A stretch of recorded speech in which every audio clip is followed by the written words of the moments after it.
Hey, what's going on, everyone? My name's AJ. This channel is about personal finance and... Hold on. Hey, what's going on? My name's AJ. This channel is about personal finance. Schools don't teach it, so I will. On this channel, we like to talk about how to optimize your finances and reach financial freedom.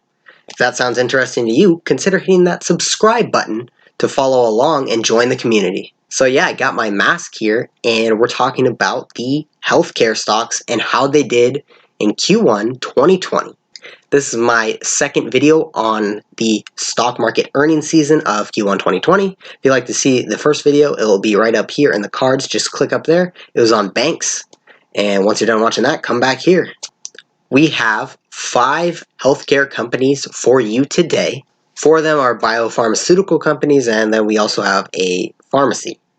I wanted to specifically report on healthcare companies because of this whole situation that we're in, this pandemic, quarantine, all that, aka Roni Bigatoni. That's my new name for it. Of course, these companies know a lot about the situation going on, and they're putting a lot of their focus into actually helping this situation clear up. Part of what I did is listen to earnings calls, and so if you want to listen along with me, there's a link in the description to Earnings Cast, which is the website in which I did that.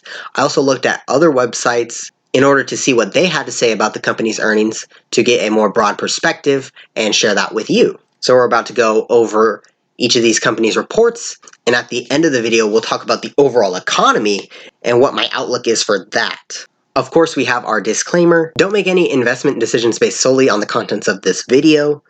Of course, that means do your own research. If you would like to learn strategies from me about how to do research and maybe which type of investing is right for you, you can, of course, contact me, leave a comment below, we'll be in touch. There's also a link in the description to my website where you can schedule a financial coaching call where we can talk all about investing and get you educated and started on the path to financial freedom. With that being said, let's get started.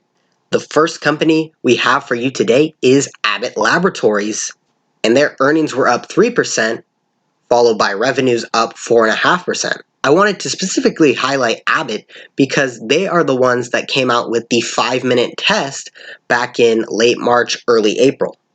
That obviously is a big short-term positive impact on their business. However, it is limiting them because they have to focus a whole bunch on the pandemic itself right now. So what I mean by that is the other parts of their business aren't getting much attention. And even though they are doing well by providing this test, something like medical devices, which is a part of their business, is seeing massive declines because not as many people have been going to the hospital other than you know what. Next, we have a big boy in Pfizer, and Pfizer declined 5% in terms of earnings year over year, and they declined 8% in revenues.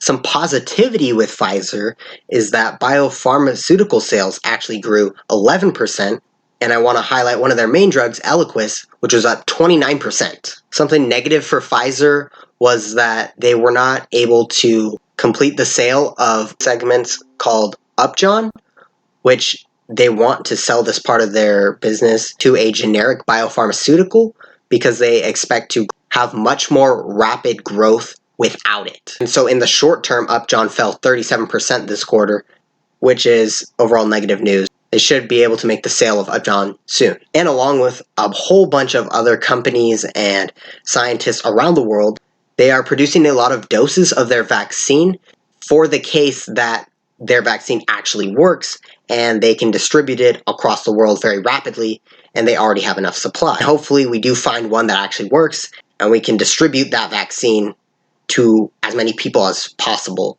Alright, so for number 3 we have Gilead Sciences, and their earnings decreased 4.5% while their revenues actually increased 5%. This is also a company that has been in the news because of their drug remdesivir, which has actually been used to treat patients in this pandemic, which definitely gave everyone a lot more optimism about our current fight. Gilead, being the leader in HIV, showed even more growth with 14% this quarter. A lot like Abbott, they have to put a lot of focus into remdesivir specifically, so this could hinder other parts of their business in the short term. And they do expect to see lower sales in other parts of their business. Hey, if you are enjoying this video so far, the like button would be appreciated. Feel free to share the video and subscribe as well. Turn on notification if that's what you're into.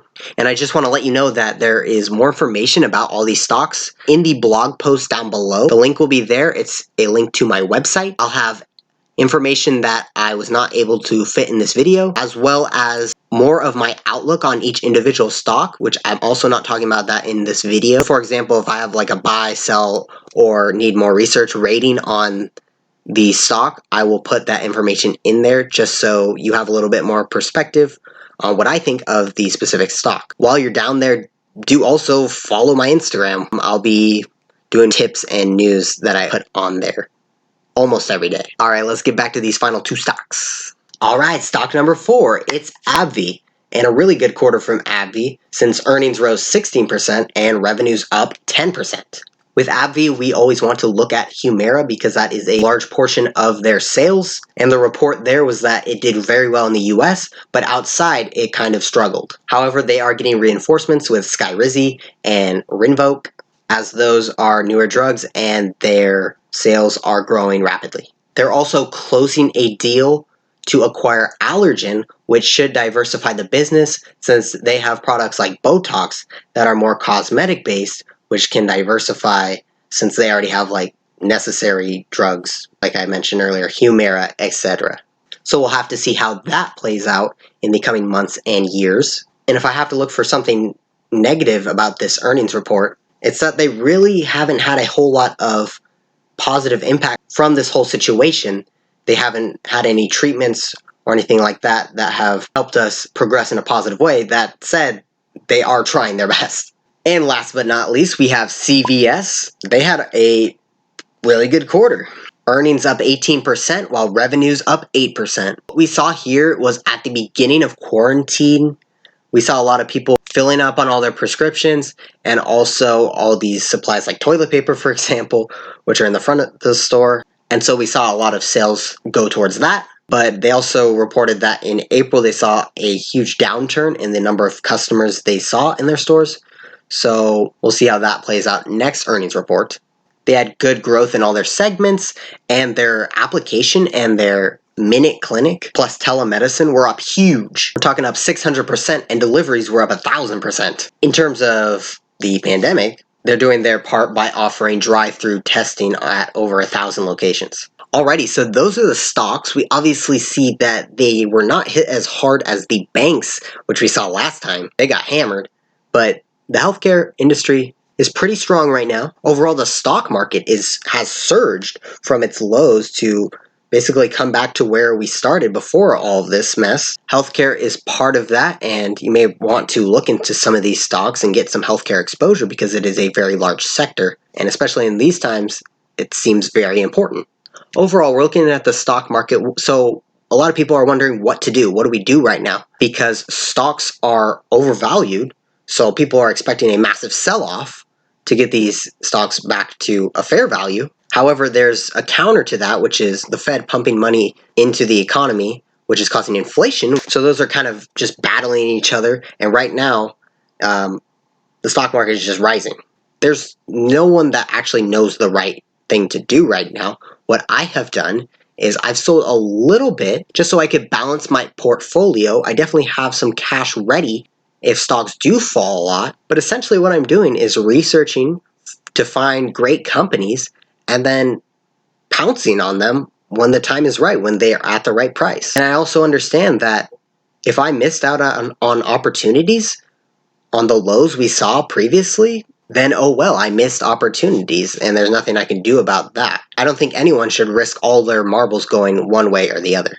Thank you so much for watching this video. I do really hope you enjoyed. This was pretty fun making it. Let me know in the comments which of these stocks you like, maybe which other healthcare stocks you want me to talk about next time, and which other healthcare stocks you really like right now. I have done research already on some other stock reports that I haven't done in videos, so you can stay tuned for that by following me on Instagram. Make sure you do subscribe if you plan on watching more videos from me. The like button is always appreciated, and leave me a comment. What are you doing with stocks right now? So with that being said, I'll see you next time. Stay safe out there.